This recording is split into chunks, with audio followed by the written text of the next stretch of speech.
모든 영광과 찬송을 주님께 올려드리며 우리 구주 예수님 이름으로 기도드리옵나이다. 아멘.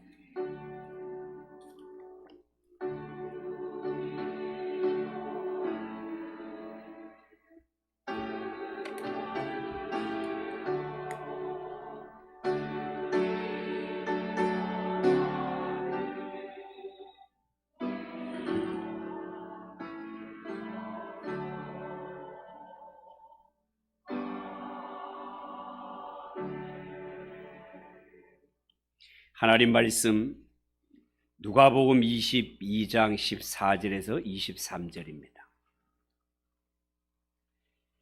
신약 성경 133쪽.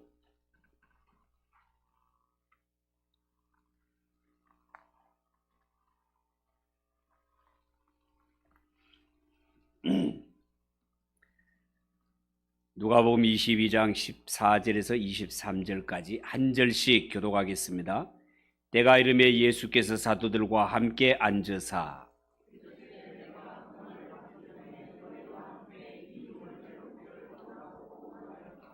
내가 너희에게 이르노니 이 월절이 하나님 나라에서 이루기까지 다시 먹지 아니하리라 하시고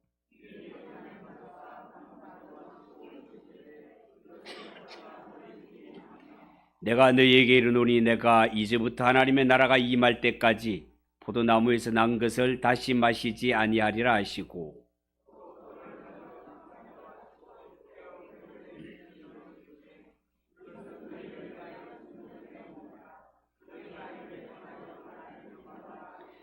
저녁 먹은 후에 잔도 그와 같이 하여 이르시되 이 잔은 내 피로 세우는 새 언약이니 곧 너희를 위하여 붓는 것이라.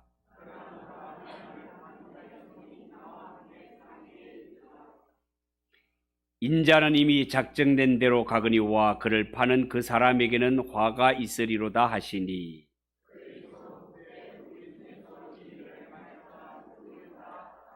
아멘. 이 시간은 찬양을 받으신 하나님께 영광의 박수. 우리 옆에 분들과 인사합시다. 잘 오셨습니다. 은혜 받읍시다.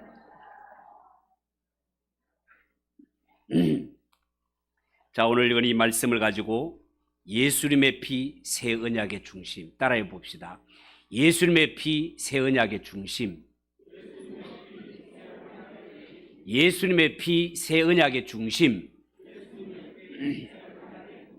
그런 제목으로 말씀을 전하겠습니다. 여러분, 오늘 우리는 예배 중에 성찬식을 거행하려고 합니다.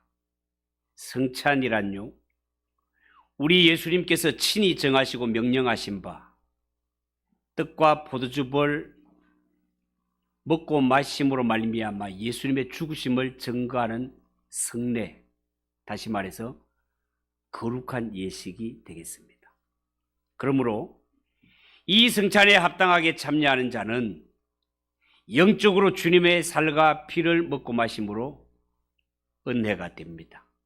그리고 예수님과의 연합과 교통이 확고해지면서 하나님께 대한 감사와 내가 하나님의 자녀라는 확신 속에 세상을 향해 능력 있게 복음을 증거하며 살아가게 되는 것입니다.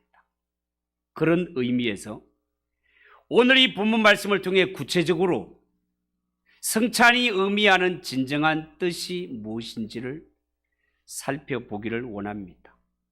여러분, 오늘 읽은 본문 말씀은 예수님이 12제자와 함께 마지막 만찬을 나누시는 장면으로 널리 알려져 있습니다. 예수님께서 이제 십자가 지실 일을 앞에 두시고 제자들에게 내가 예수님이 어떤 존재로 이 세상에 오셨는가를 알려주시는 내용이 되겠습니다. 여러분, 하나님의 아들이신 예수님이 이 땅에 어떤 존재로 오셨습니까? 첫 번째, 예수님은 구약의 유월절 어린 양으로 오셨습니다. 여러분, 유월절은 구약 출애굽기 성경에 나오는데요, 이스라엘 백성들이 애굽에서 430년 동안 비참한 종살이하고 있을 때 하나님께서 아브라함과 맺은 언약을 기억하사 이스라엘 백성들을 바로의 손에서 구원하기로 작정하십니다. 처음에 바로는 배웠다시피 이스라엘 백성들을 순순히 보내주질 않습니다. 그래서 하나님은 그 땅에 10가지 재앙을 내리게 되죠. 10가지 재앙이 내려지는 중에도 마음이 완악한 바로 왕, 몇 번이고 마음이 변하여 놓아줄 듯 하면서도 그까지 놓아주질 않습니다. 그러던 때 10번째 재앙이 시행될 때 그날 밤 애굽 전역에는 모든 장자나 짐승의 첫 새끼까지 모두가 죽임을 당합니다. 맏아들이 죽고 첫 새끼가 죽었다는 것은 모조리 심판받았다, 그런 뜻이 되겠습니다. 장자 죽음, 세상에 이런 끔찍한 재앙이 어디에 있겠습니까? 그동안 하늘 높은 줄 몰랐던 바로는 이 재앙을 통해 하나님 앞에 완전히 항복하고 말지요.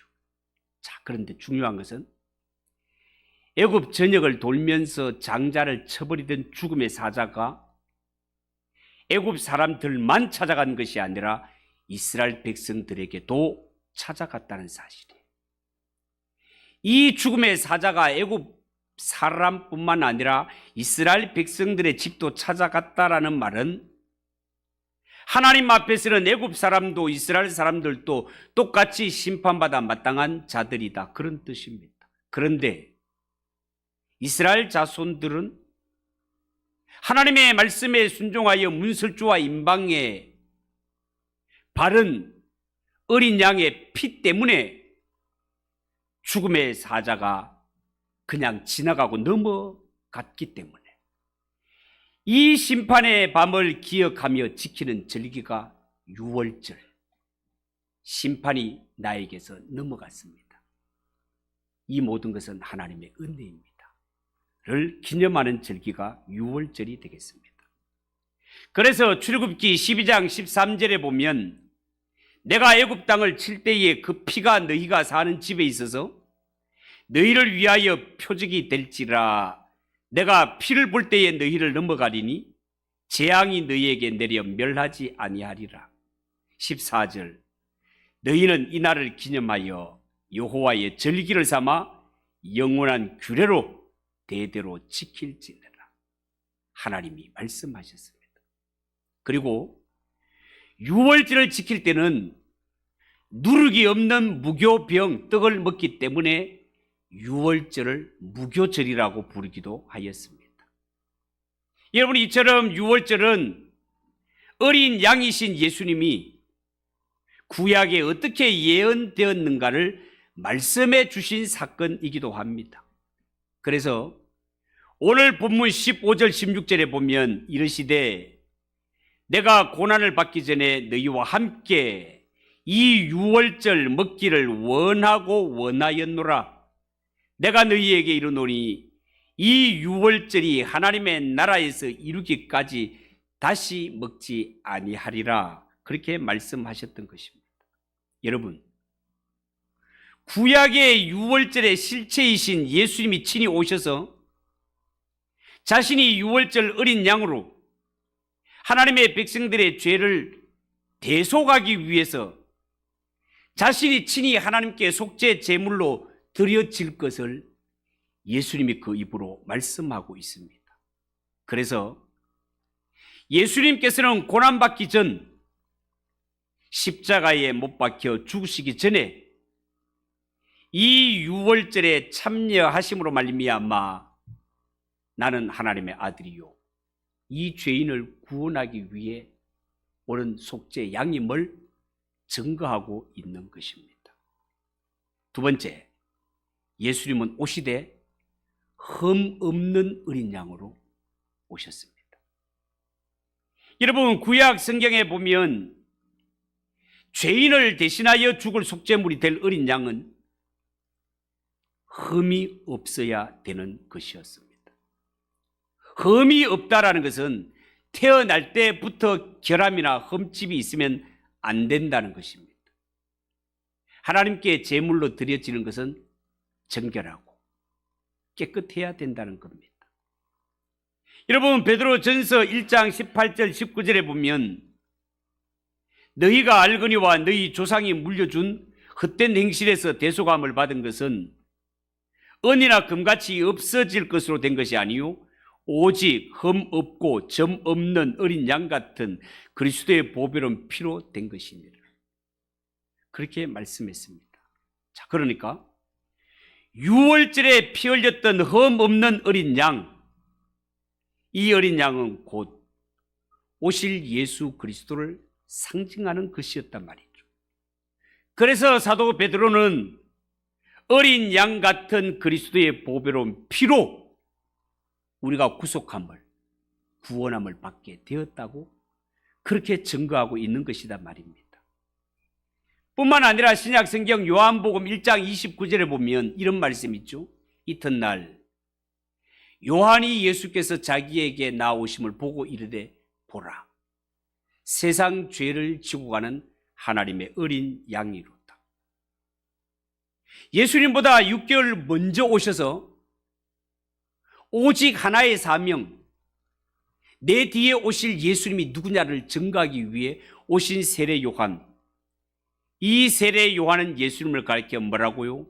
세상 죄를 지고 가는 하나님의 어린 양이라고 했습니다. 여러분, 이스라엘 백성들로 하여금 애굽에서 구원을 받게 함에 있어서 결정적인 역할을 냈던 여호와의 밤, 이 심판의 밤이 우리에게 무슨 진리를 증거하고 있는지를 예수 믿는 성도라면 꼭 알아야 됩니다. 여러분, 유월절은요, 이스라엘 백성들이 그저 애굽에서 구출받는 그것만이 유일한 목적이 아니었습니다. 만약에 애굽에서 나오는 것만이 유일한 목적이라면 뭐 때문에 죽음의 천사가 와야 되고 구태여 이스라엘 백성들이 문설주에 어린 양을 잡아 피를 거듭 발라야 했겠습니까? 여러분, 하나님은 이 어린 양의 희생을 통해 이스라엘이 애굽에서 구원받게 함으로 말미암아 하나님이 행하시는 구원이라는 것은 단순히 장소만 이동하는 것이 아니라 하나님이 행하시는 진정한 구원이라는 것은 이스라엘 백성 역시 애굽인들과 똑같이 죽음마땅한 이런 상황 속에서 하나님의 사랑과 능력이 이 어린 양을 통해 나타남으로 말미암아 유월절 어린 양의 희생으로 말미암아 죽음마땅한 이스라엘 백성들이 죽음을 극복하고 뛰어넘는 족속이 되었다는 것을 알기를 원하셨습니다. 이 은혜를 알고 믿는 자, 어떤 은혜?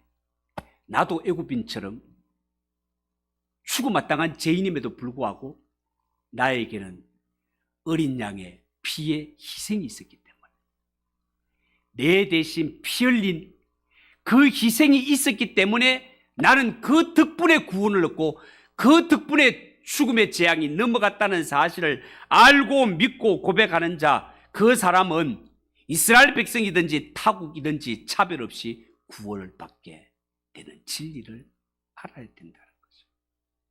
세 번째, 예수님의 고난을 믿고 그 고난에 참여하는 자, 그가 곧 하나님의 백성이 되는 것입니다.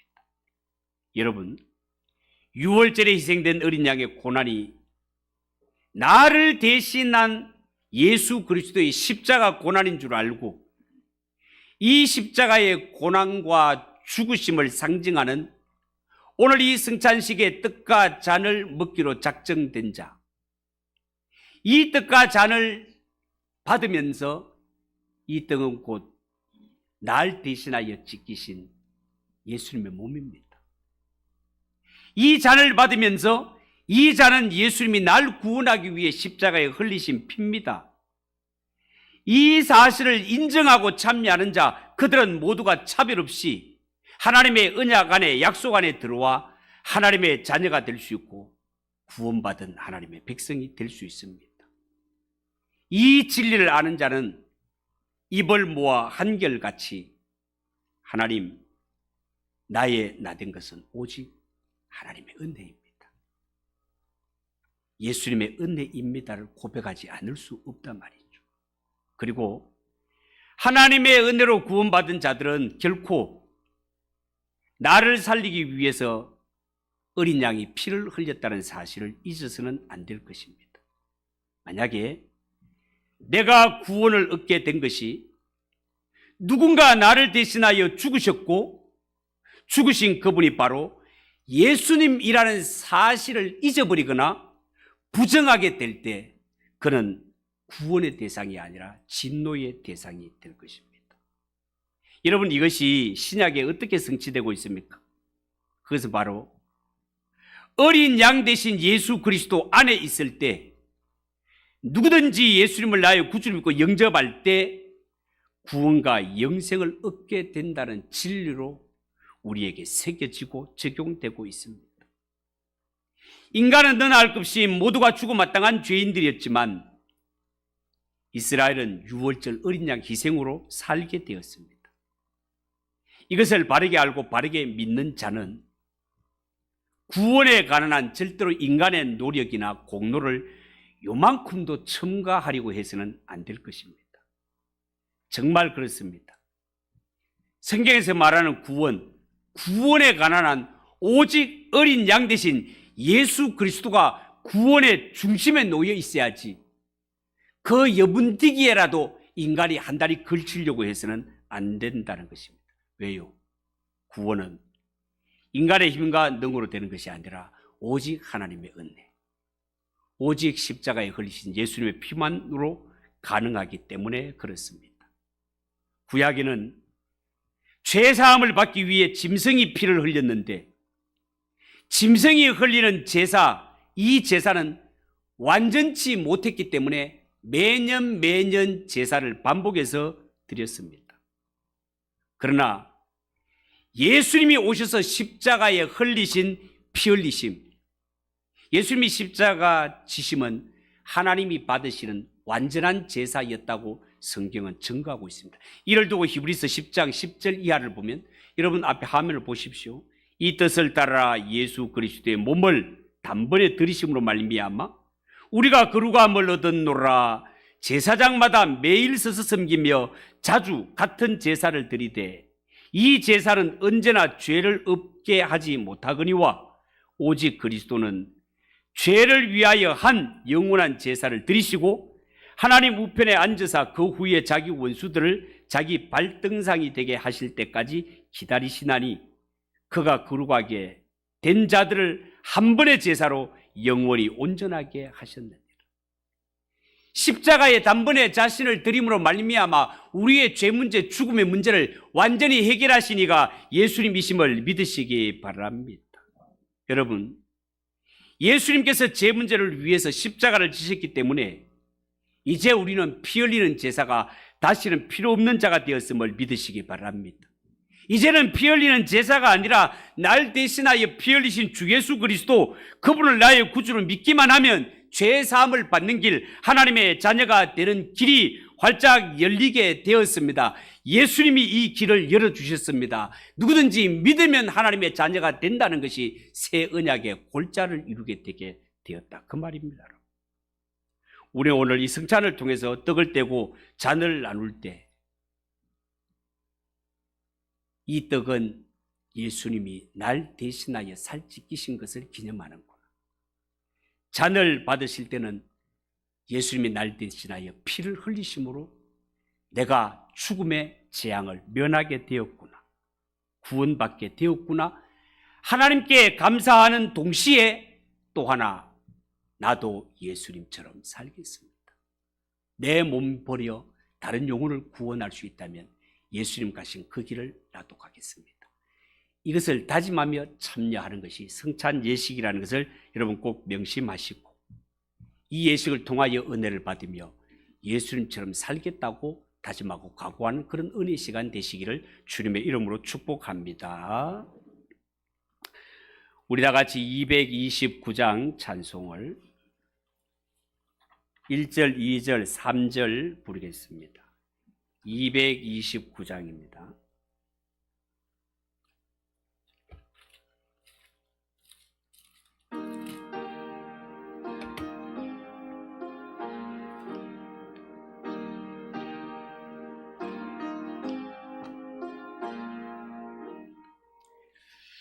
아무험도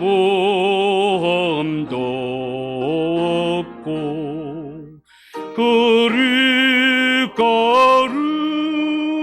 거룩하신 주 하나님 어린 양이 죽임을 당해